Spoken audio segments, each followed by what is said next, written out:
Der Knädelesser von Wilhelm Dorn.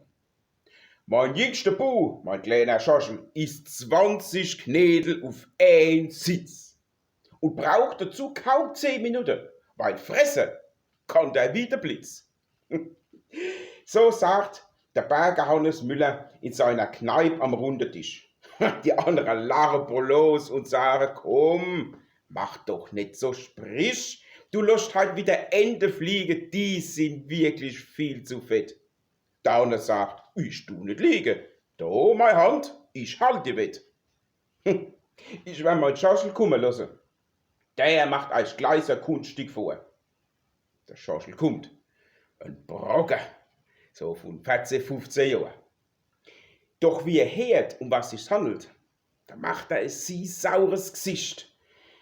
Der Alte sagt nur, Mut, mein Berschel, auf, um 6 sind die Gläser gerischt.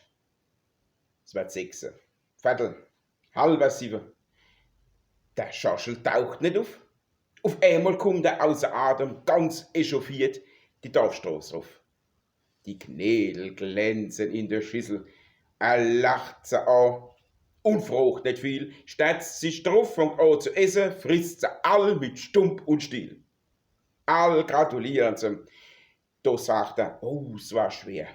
Fast hätte ich's nicht gekannt. Ich bin arg lang schon aus der Übung. Drum bin ich auch noch schnell heimgerannt, hab mir dort Knädel machen lassen.